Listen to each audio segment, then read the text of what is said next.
to implement meaningful reforms aimed at enhancing the lives of children, young adults, and families.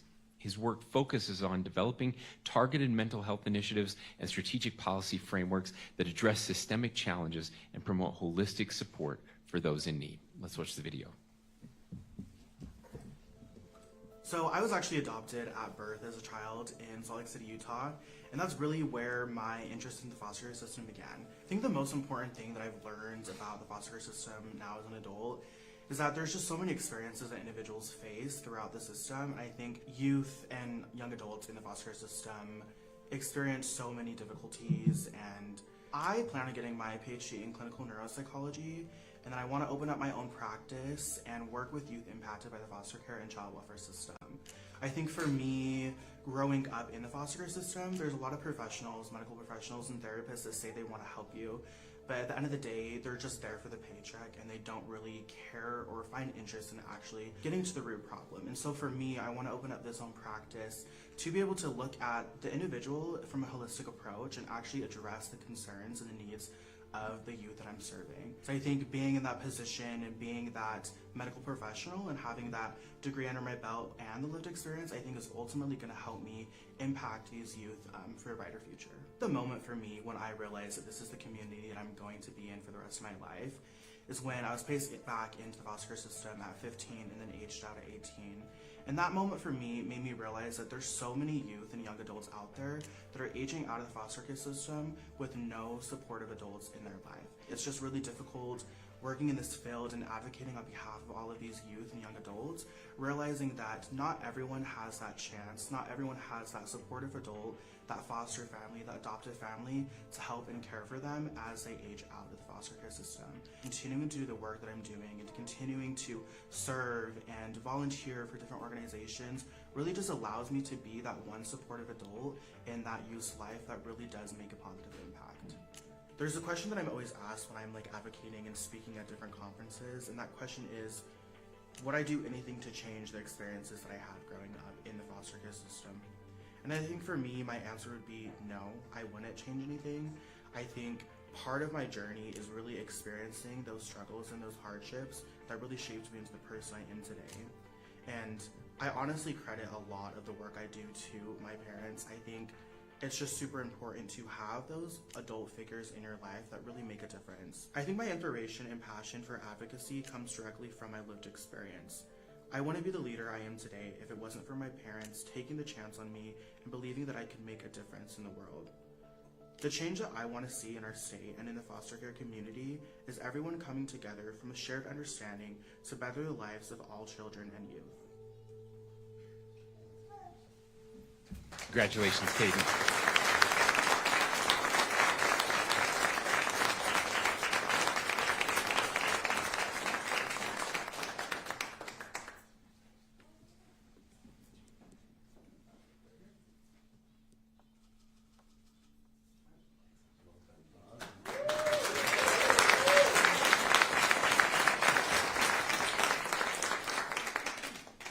Okay, our next awardee is Araceli Padilla.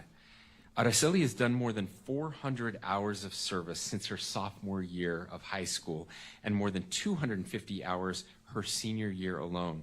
She has served as a tutor to elementary students at West Kearns and Beehive Elementary Schools and at Kearns Junior High School. She's helped students improve their reading skills and up their reading levels. She is patient and genuine with the students, and it is heartwarming to watch her interact with them. She loved tutoring because she loved to make those connections with those that you help, because once you see their improvement, you know that you had something to do with their success. She's an amazing servant leader.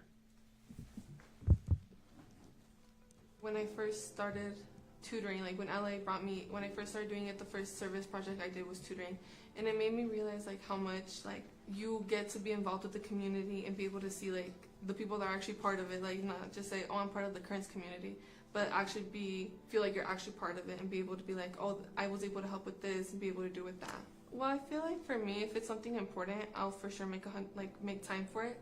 I try to time manage so ahead of time, so if I'm oh, I have to do an assignment, let me try to get ahead on it and maybe not finish it completely, but be kind of ahead so that I can go to that event and be able to give it my 100% attention and everything. Well, for me, I feel the first thought that I always wanted to do was tutoring. And I think it comes from like when my mom would have to help me with my schoolwork, and since my mom didn't go to school for very long, probably went to like elementary. Once I hit like the end of elementary, my mom really couldn't help me, so she would have to learn with me. So I always wish I had that somebody to be like, okay, I already know what's going on, I can explain it in simple terms. So that's why I feel like it's so important, or to be able to do that. I always think of this little first grader I had a tutor. It was always a little bit hard because she always talked about like, I have a robot leg, or like hear it. So it kind of was hard to bring sometimes her focus back to the reading and stuff. Then once like she tested out, it made me feel so great when I saw her, when I got somebody new, because I'm like, my efforts actually did something. Like I was able to make her reading level bit better and be able for her to understand stuff better. I did a food pantry, and I got to do it with my sister. So she would come along with me. So I was doing something with my sister, but then also helping my community with people that obviously needed to go to a food pantry, and be able to like have that one-on-one time with those people, but then also with my sister. Service to me means like giving back to the people that need it, or being able to like serve the person for their need and be able to like accomplish it, maybe not through the first time, but through like the process. For me, I feel like a lot of the service projects I've done or service I've done, I've always gained something to be more grateful for.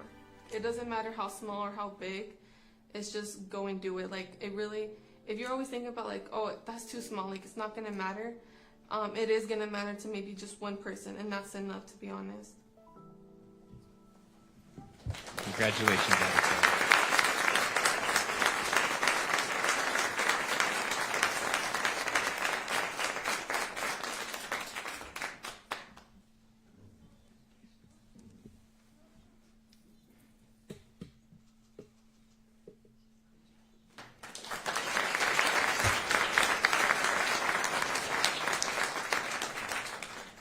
Next up is Jeffrey Wilson. Jeffrey is a volunteer for the Emergency Medical Services Children's Program. His volunteer dedication in providing specialized training and resources for his pediatric patients with autism in emergency settings is truly commendable. This is exemplified by his creation and execution of the John Wilson Autism Awareness Program. Inspired by his own personal journey as a parent of a child with autism, the John Wilson Autism Awareness Program, named after his son, stands as a testament to Jeffrey's profound love and determination to make a difference in the lives of individuals with autism. During his inaugural year, Jeffrey conducted outreach to 34 EMS agencies, delivering comprehensive training sessions focused on pediatric autism awareness and assessment. Additionally, he facilitated the distribution of 334 sensory kits to equip our EMS agencies with essential assessment tools. Through Jeffrey's efforts, our state's pediatric patients with ASD have been positively impacted. His dedication to raising awareness and standardizing ASD training has resulted in improved outcomes for children with autism during emergency situations. By fostering empathy and understanding among emergency responders, Jeffrey has created a safer and more inclusive environment for children with autism to receive the care they deserve. So every state's required to have what we call EMS for Children program, and when I created an autism platform, and they called me shortly after saying that they were interested in my autism platform and said that they had availability of a position on their team. My position that they asked me to fill is the Family Advisory Network representative, which is a volunteer position. And they said, we want you to exactly what you told us, which is set up an autism program and teach it across the city of Utah. My son, who's about to turn 8 years old, is nonverbal, autistic. He mostly struggles with communication. And one of the biggest things that we figured out was communication is so hard with these children because they do act so socialized and just be themselves differently than what other children would be. And when we created our autism kit, we actually put in communication forms to help eliminate the communication confusion for the first responders, and so they can actually communicate with the children that may or may not be able to communicate So with the autism program I set up, one of the difficulties, just like every other organization out there, communication is the hardest thing.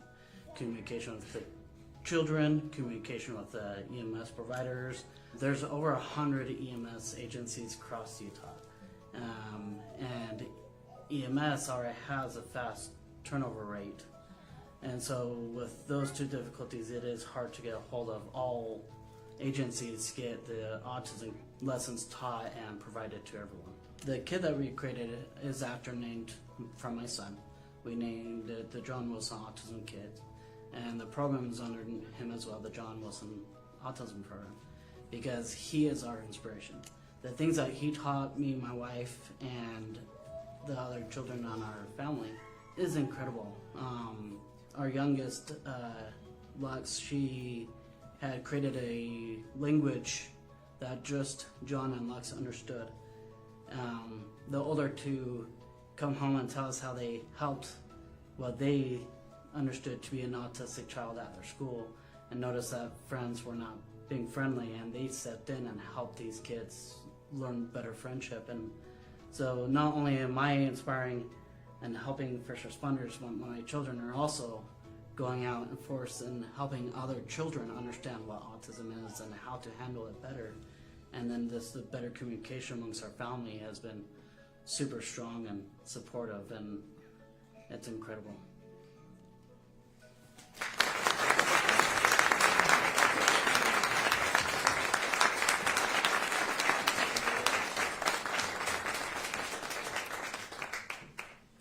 We have John here with us as well. Who may or may not want to come up and have a picture.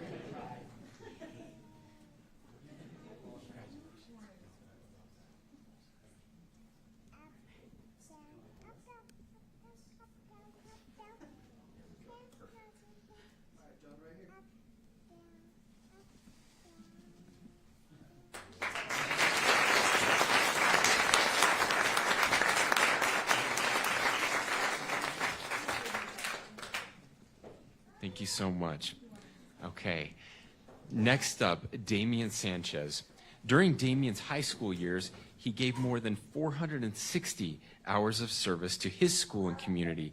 He served as a tutor twice a week at Kearns Junior High and has served as a tutor to elementary students to help improve their reading levels. He even served as a virtual tutor to elementary students during the pandemic as a freshman. His passion for serving others is unmatched. Let's watch the video. I think what kind of helped me start my journey of community service was kind of just seeing like my siblings' experience. They were involved in Latinos in Action, and just seeing how like involved they were and how they were helping the community kind of just motivated me. Seeing like social media, like influencers kind of giving back to the community, and like that feeling, I kind of felt like something in a way. So I'm like, oh, if they can do something, then maybe I could do something for my community. I always say that there's always time. It just depends how you manage your time. And a huge part of that was being organized and creating time management. I created to-do lists, so I would list down everything I wanted to get done that day. And once that was cleared, the extra time I had, I would plan that for like community service opportunities, whether that was online or in person, and that's how I managed my time. My first year, it was first year of high school. Everything was virtual. We were all online. And that's when I actually started. I tutored elementary students, and they would put us in a Zoom meeting and in a breakout room. And I was able to tutor this one student, and just seeing his growth over the computer was kind of like challenging, because I kind of see what he faced. It was difficult, but he was able to manage that, and just seeing the improvement. At first, I was reading to him, then we both started reading, and then it was just him reading. So just seeing that involvement and growth was just rewarding. It kind of just goes to show that what impact one individual can do to another. And it just kind of showed what I was able to help with the student, and that's just like a rewarding feeling, and seeing that growth and how you can just impact one person and then you can impact like a lot of people. Service to me is giving a helping hand when you can. I think we all have our downs and lows at points, and whenever we're in a high, we can always give a leaning hand to someone that isn't doing the best and lift others instead of just like moving on. And I think that's what service is, helping people who need resources and when you're able to help. I think keeping in touch with such as the schools that I helped and organizations that I have helped, reaching out and being if I can help within further. And I think just setting that example once again throughout my lifetime is what I really want to do, and show others that community service can be impactful. And whether that's even online, because I know there's online service opportunities that you can do, and I loved online service opportunities freshman year. So I think, yeah, always finding a way where service can be needed and where people need help.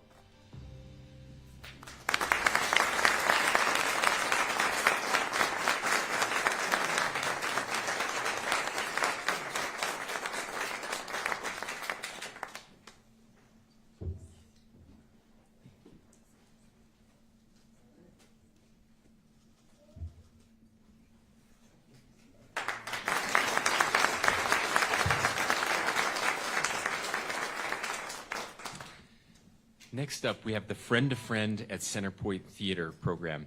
Shelley Davies and the Friend to Friend program, based out of Centerpoint Theater in Centerville, give children and adults in our community with special needs a chance to perform by engaging in theatrical performances. Shelley, her staff, and the youth coaches that help support the special needs kids with one-to-one attention serve with love, compassion, and enthusiasm. They utilize movement, dancing, acting, and singing to promote social skills, improved confidence, self-expression, and peer appreciation. The program's stated goal is to strengthen each student's flexibility, endurance, rhythm, music recognition, vocal performance, imagination, and memory. The real goal of the Friend to Friend program is to love and serve each individual with special needs and give them a chance to shine. 16 years now ago, my son at the time was a junior in high school, and he came to me and he said, Mom, he's a dancer and also an actor and loved theater, but I had been involved in several activities with special needs children, and so I'd taken my children along with me. And he said, could we do a dance program? So I went to the powers that be and said, what do you think about this? But we need to do it for free. And so that's when it began. And then he graduated from high school and went to BYU. I've been running the program since that time with lots of amazing coaches. So for the last 14 years, our program has grown and grown and grown. And now we have over 100 participants. We actually have a waiting list because to put 100 on the stage at Centerpoint, the stage gets so crowded, and so we have a waiting list now. For some of them, it's the only outside activity that they have, and so they look forward to it. We take a 2-month break in the summer, and at the beginning of August, I get texts and emails, when is Friend to Friend starting back up? I need to come. And they walk in, and you can see the excitement and the love and the enthusiasm in their faces.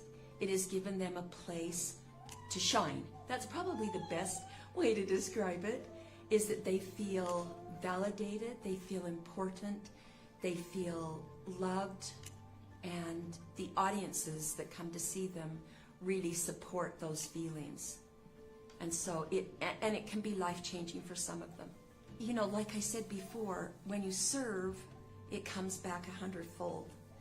And so it's not ever a sacrifice. It's a gift, because when you make a difference or give something to someone else, it comes back, and it makes your whole life different. There's light and warmth, and you feel such goodness. I mean, it changes who you are, and really, I think, defines why we came to Earth.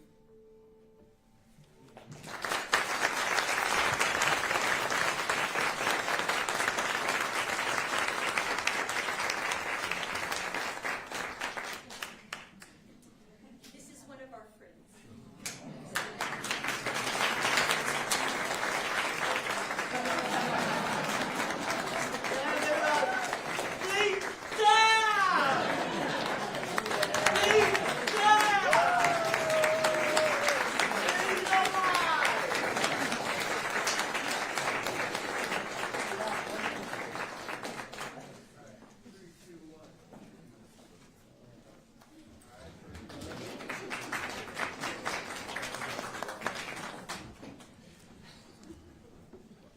Thank you so much, Shelley, and thank you, Philip. Next up, we have Kurt's Cuddles. Kim Morris, through her Kurt's Cuddles organization, has provided thousands of pajamas and books to children in need in northern Utah. She gives about 300 to 400 pairs of pajamas and books a year in honor of her son, Kurt, that passed away as an infant. She believes that every kid, no matter their circumstances, needs the benefits of clean pajamas and a book to read before bed. Besides providing comfort for so many children, the act of service has provided comfort for her as well. This has been kind of a healing thing for me as well, that I can remember him in such a good way.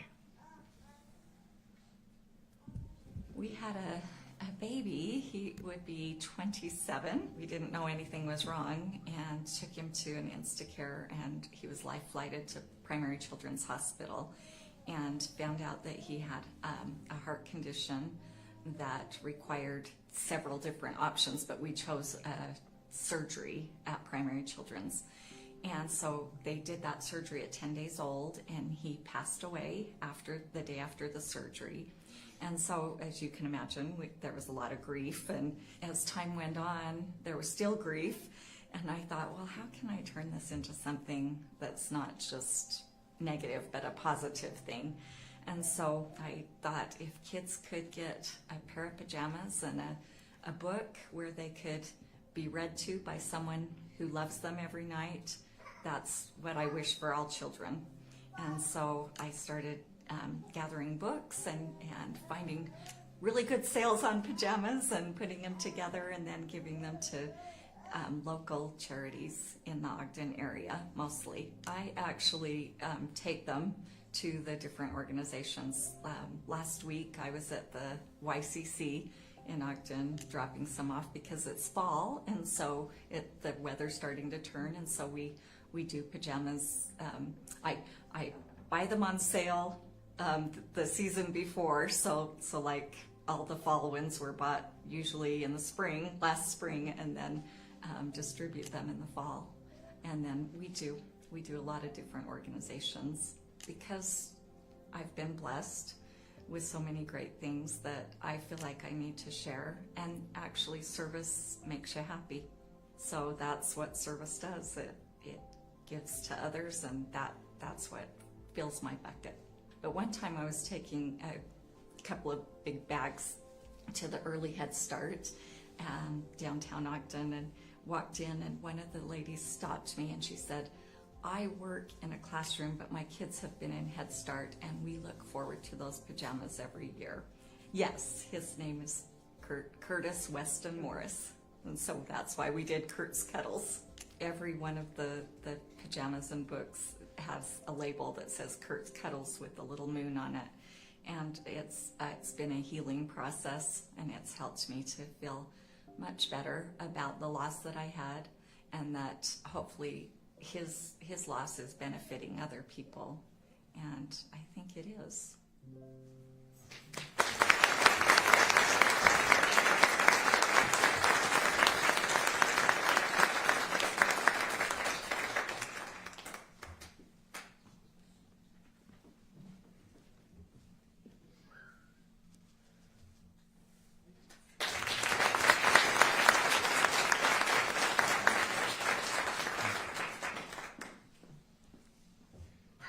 All right, next up, we have the Utah Off-Road Recovery Team.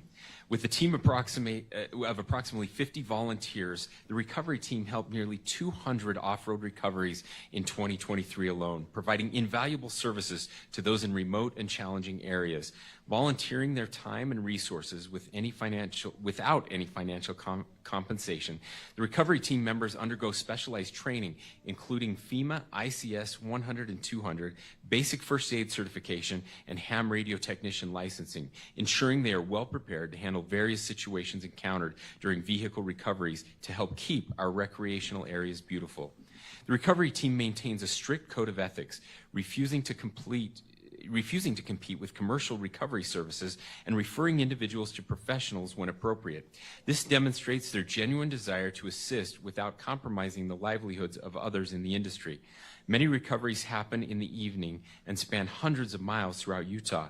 For successful recoveries, often 2 to 5 team members will respond to each request. Local law enforcement and Utah Search and Rescue are aware of the recovery team and frequently call on them once the risk to human life has been resolved. The recovery team's dedication to serving the community, coupled with its extensive training and adherence to ethical standards, sets an exemplary example of what it means to embody the spirit of service. We formed kind of out of a necessity that we saw. There's a lot of people in this state that go out and enjoy our outdoors and find themselves in a situation stuck or slid off the road that they just can't handle themselves and don't have anybody they can turn to. Tow truck companies won't come out if you're on a dirt road, and we saw a need to be able to help people in that situation. Our guys maintain their own gear. That's one of the absolute coolest things about this group of guys is they spend a lot of time, money, energy on maintaining their own vehicles. We all have very capable off-road vehicles, Jeeps, trucks, you name it. We do have side-by-sides in the group that we can use. Our typical rescue involves most of us drive a Jeep of some sort with winches and off-road gear, and we'll go out, find you, and get you out. When it comes to search and rescue, we're definitely the first to admit if you feel like your life is in trouble or you're in a situation where you personally need rescuing, get the search and rescue guys involved and let them come get you safe and taken care of. Then we'll go back and get the vehicle later. That's something we can take care of. It'll still be there tomorrow or when the storm's over or that kind of thing. We'll go back and do that. There's a little bit of a misconception when you hear off-road recovery. You think of people who have built their rigs and are going out and pushing their vehicles to the limit, and those are the people we're helping. But really, that's a small percentage of what we do. What we find mostly is it's kind of your average outdoor enthusiast who might got stuck on the lake shore on a fishing trip or stuck in the snow on the way to the family cabin in their minivan or that kind of thing, slid off a dirt road or muddy road on the way to deer camp. We do this because we like to play with our toys. But when it comes down to it, really all of our volunteers have been in this situation before. They've found themselves stuck or in a bad situation where they've had to rely on the help of strangers or something like that, and know how there's that sinking feeling of I don't know what I'm going to do. One of the experiences I had on a recovery, we got the call about 10 o'clock at night. It was a husband and wife and a small child that had found themselves just unfortunately slid off a road and stuck and didn't have any help. And it was cold. It was an early spring night, and we said, okay, yeah, we got to go get these people out. And I remember talking to him. He was a little bit emotional when we got there, and he told us, he says, I started crying when I saw your lights coming up the road because somebody was coming to help me, and here you guys are, total strangers that just show up to help. When you get to have those experiences and see what kind of impact you actually have on somebody who's in an unexpectedly desperate situation sometimes, just the effect that you can have on them and the service you provide, it's very gratifying. And we just, our guys fight for opportunities to go. They literally, no, me, I'm first. I get to go on this one just to get out and help. We just love what we do.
Wow, thank you so much. I do have to share a little bit about the Utah Off-Road Recovery Team.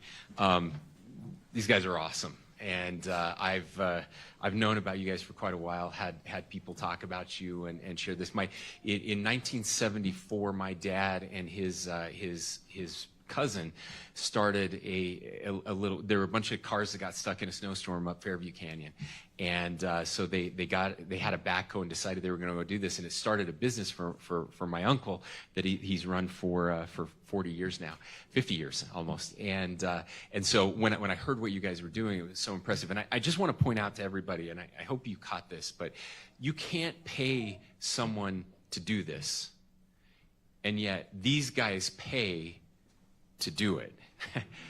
Now that doesn't make any sense, right? It doesn't make any sense at all on paper, except it makes all the sense in the world when you understand who we are as human beings.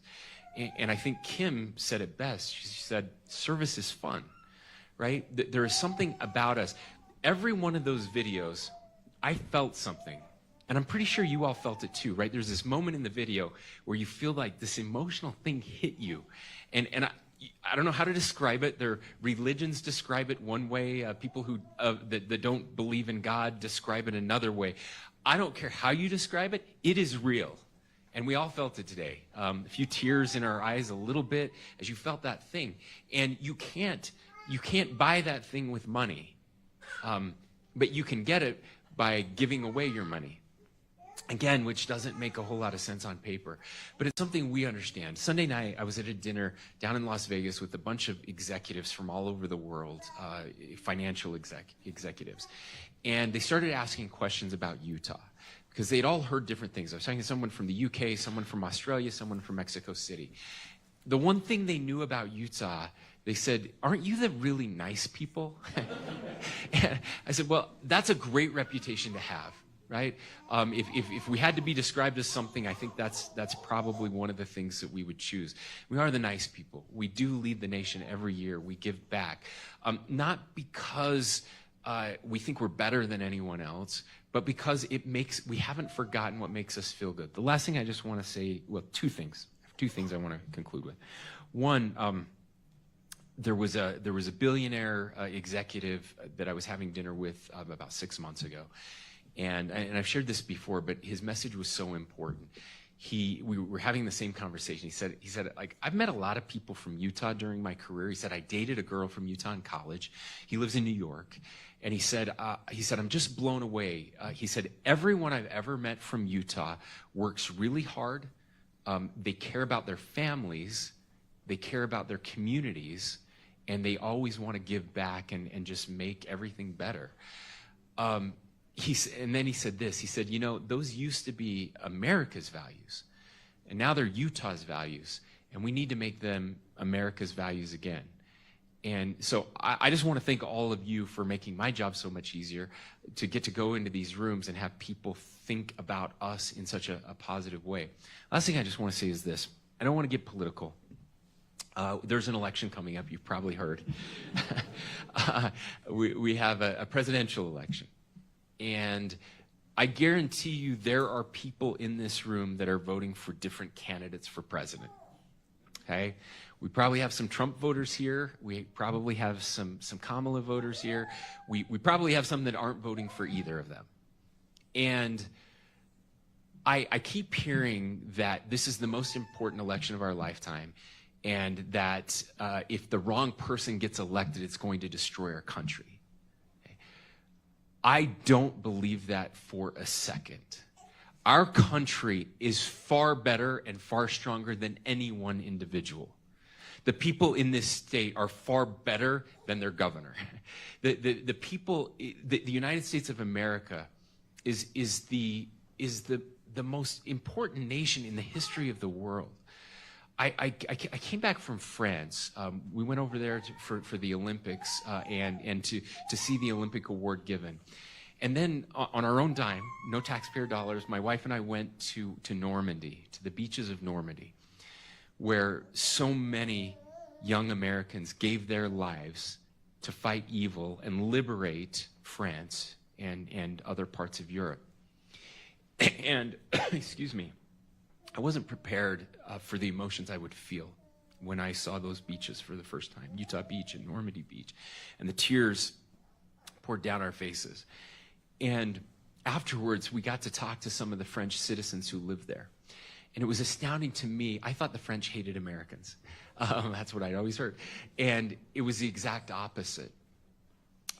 They loved America and said we're grateful that you were the most powerful nation on earth, that you came and rescued us. And they had passed this on to their kids and grandkids. And what I realized, sadly, was that those French kids understood America and loved America more than and had been taught about the importance of America and our role in the world more so than some of our kids. And so I just want you to know that what makes America so great isn't our president. What makes America so great is the people in this room, your willingness to build our neighborhoods. We make a mistake in telling our kids they need to go change the world. We should tell our kids they need to change their neighborhood. That we have to keep our neighborhoods strong. That's eventually how we change the world. And I just want to reiterate that this country and her people are so much better than any politician. And we will survive anything that comes our way. We will thrive because we care about our neighbors and we give back. So may God bless each of you for what you're doing to make your neighborhoods, your community, our state the best place, the best state, and the best nation on earth. Congratulations and thank you.